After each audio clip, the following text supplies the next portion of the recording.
Hello everyone, Arwen from Even Star, long time no see with a Facebook Live. I can't remember, I think it's about 3 weeks since I've done one of these, so I might be a bit rusty, I do apologise, but I am back on track with my series of live videos about the chakras, the 7 energy systems that most people are aware of, that we all have and are recognised by pretty much every system of traditional medicine, whether they call it chakra or something else. So chakra is the Indian word.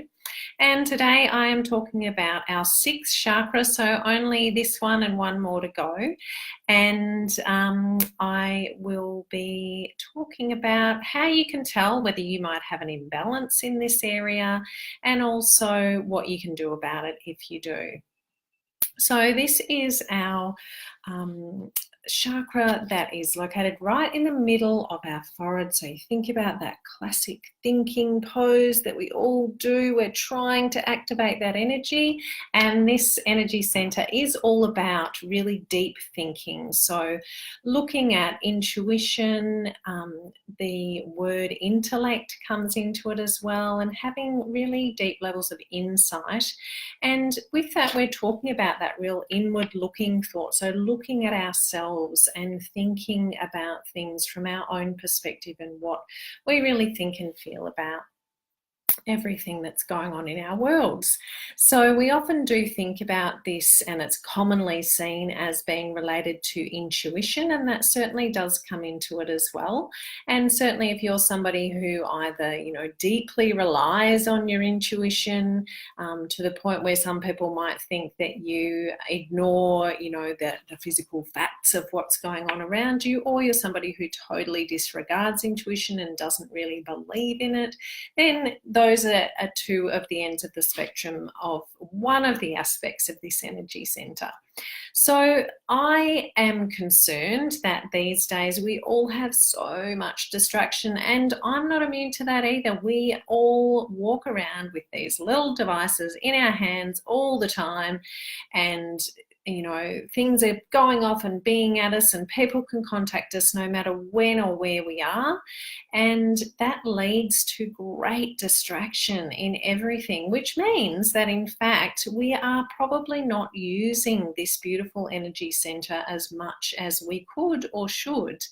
And I think that that is a problem. And really, this is our source of greatest guidance that we can tap into, is what is inside our own heads, and we're just so torn away from that all the time. And it really does involve a bit of stillness, and reflection is a real element of this energy center, and it's something that I think unfortunately we are not doing enough of in the modern Western world these days.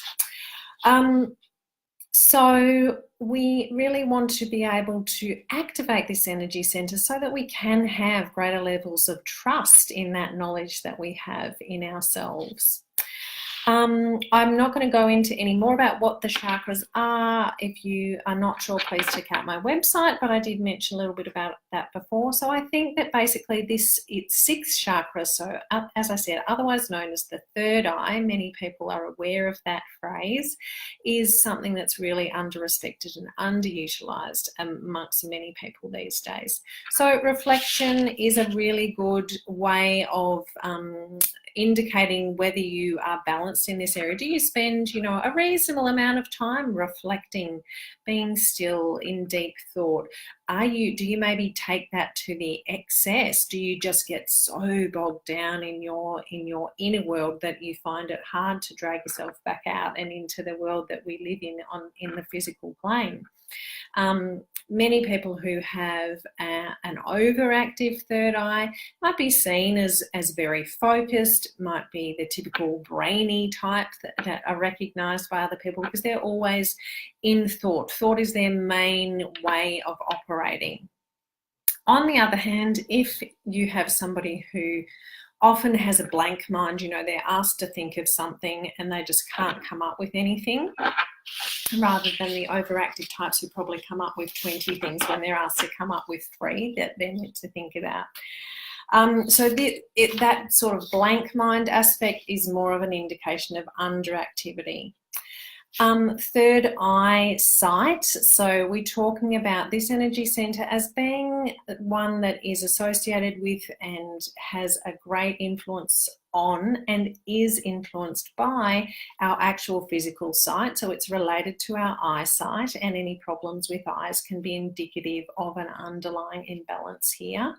And also to our inner sight, as I've spoken a bit about already. So if you're somebody who's very future looking, always thinking about the possibilities and what might happen in the future, so you can see again, we're getting into that, kind of overactive mind, always thinking, then again, an indication of overactivity there.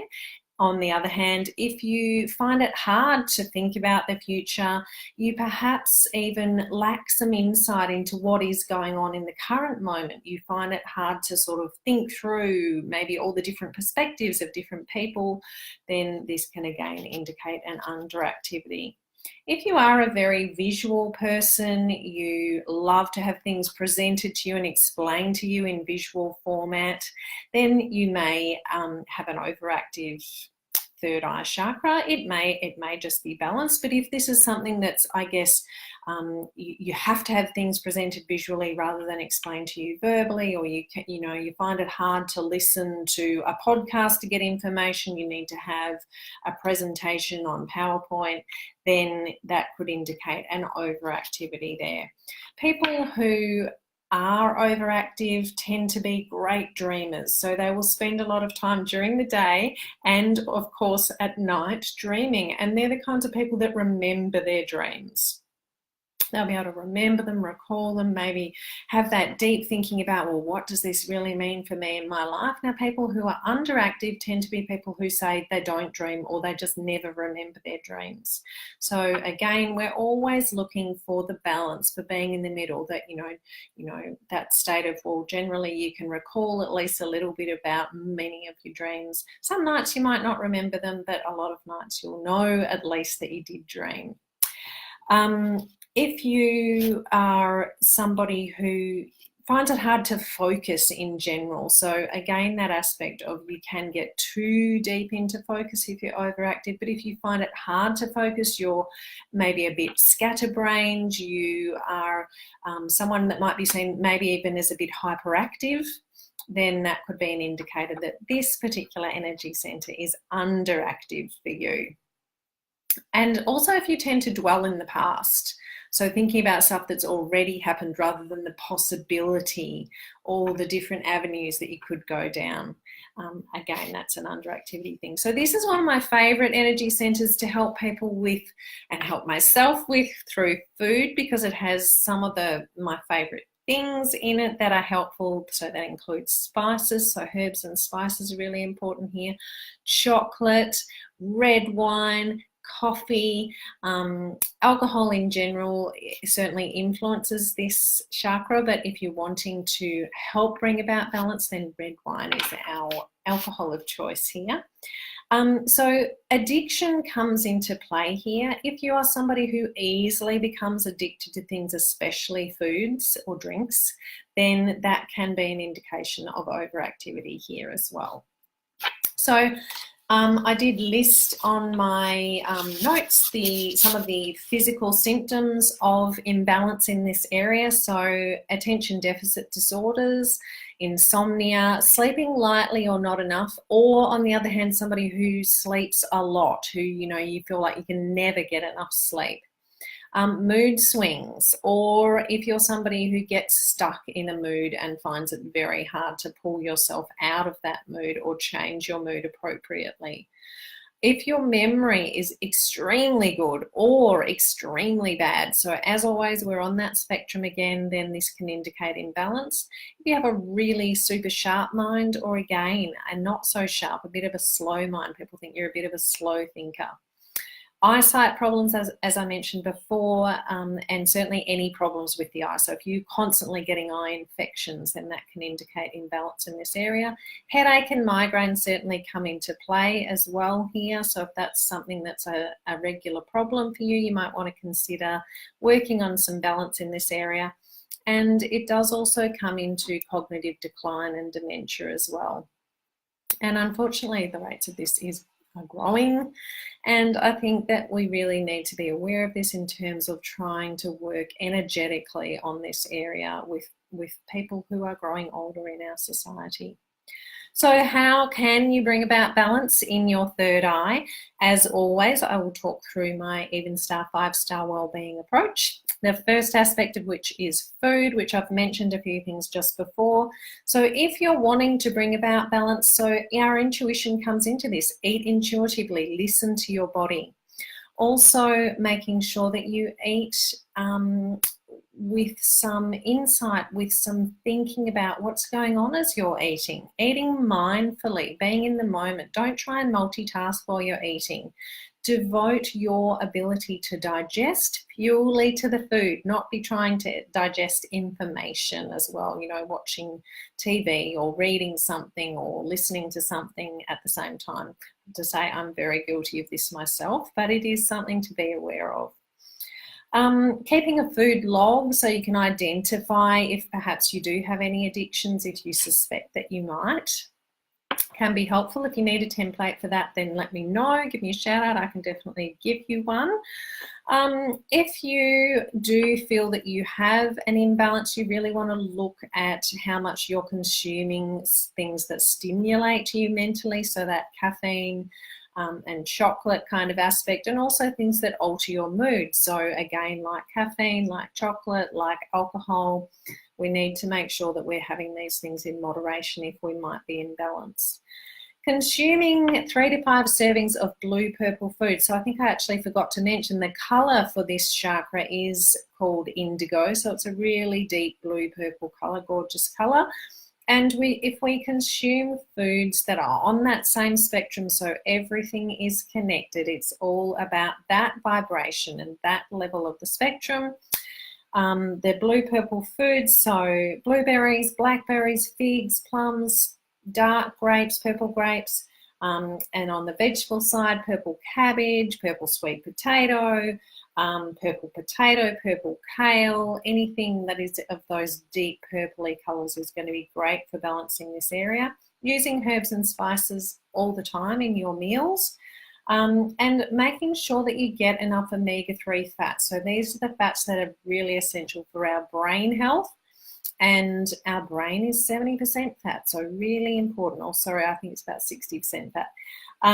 So omega-3s through flaxseed, fatty fish if you eat fish, leafy greens, nuts and seeds. That's really important for everybody, but especially if you have imbalance in this energy center. Movement. So we want to bring in spiciness into everything in our life if we have imbalance in this energy center. So making sure that the types of movement you do are different, are varied. Trying to do a few different things each week, not just doing the same old run and a few push-ups when you get home every day. Spice it up. Using practices such as yoga or Tai Chi if you do need to kind of get out of your head a bit more of the overactive types, but also to stimulate, certainly yoga pose. Some yoga poses will stimulate that third eye if you are underactive in that area. Sleep is our third aspect of Even Star 5-star wellbeing. So keeping a dream journal can be really helpful.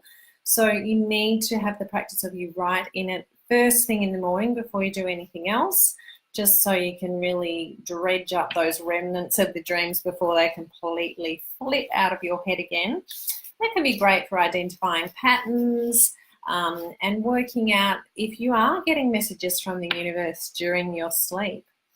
If you are somebody that struggles with sleep, then there's lots of information on my website about sleep. I've got a number of blogs. I will put some links below, and also a number of essential oils that I recommend for sleep. So if you go to the shop and search for sleep, then you'll see there's a whole lot of potential essential oils on there that I'm recommending as being useful for that.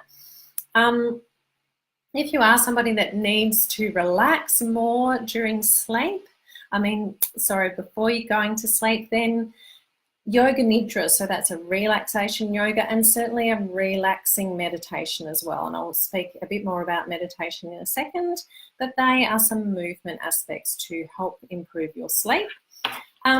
So my being aspect, as I said, meditation. So Closing your eyes, especially if you are either overactive or underactive in the third eye chakra, if you close your eyes, that's going to give you, shutting out the physical stimulus and really taking you more inside your head. It's a really great practice to do. So definitely when you're doing meditation, close your eyes if there's an imbalance in this area. Guided visualizations can be really great for people with imbalances in this area because, again, it's about visualization. We're using sight, but we're turning that sight inwards. We're listening to a voice telling us what we should be seeing while we're doing that meditation, rather than letting your thoughts take over a bit more than they might otherwise do. Variety, as I said before, just bringing variety into all aspects of your life, what you're eating, what you're doing for exercise. Some great affirmations for imbalance in this area could be things like, I am filled with clarity. I am focused on what is important. My intuition nourishes and guides me. Keeping an emotion log as well. If you do feel your emotions tend to go all over the place or you get stuck in a particular emotion, then keeping a log of what you're feeling every day is a really great way, again, to identify patterns and things that you might need to work on. Again, if you'd like a template for that, then give me a shout. Energy healing, we'll always recommend that for any imbalance in any chakra. So again, give me a shout out if you'd like to book a session with me, and remembering you can do that remotely if you can't access any of my 3 studios around Melbourne and the Bellarine Peninsula. And the last aspect of 5-star wellbeing is surroundings, and I always like to recommend some crystals and some essential oils that you can use. And the actual details of those I'll put in the blog for this piece rather than going through them all now, because it's going to take way too long. But other things you can do is wearing the colour indigo, so the colour of that chakra, so it's a beautiful deep blue purple colour. Regularly taking breaks from screens, which I'd recommend for everyone anyway. Really getting rid of that distraction. Go for a walk without your phone, and it's just amazing, that sense of freedom that you have. And also resting your eyes from the screens is really important to then again be able to use that sight to look inwards. And I also recommend with this, especially with anything to do with our heads, with our brains, is trying to reduce our exposure to electromagnetic frequencies. That our screens are a big part of that as well. So there's definitely pieces of equipment, there's crystals that you can use to help you relieve that kind of exposure and avoid it. So if you want any more information about any of that, please contact me. Otherwise, you will be able to catch the full blog on the website if you want to review all this information in a bit more depth. And I hope you all have a beautiful weekend filled with insight and intuition, and I will talk to you again soon. Take care and be well. Bye.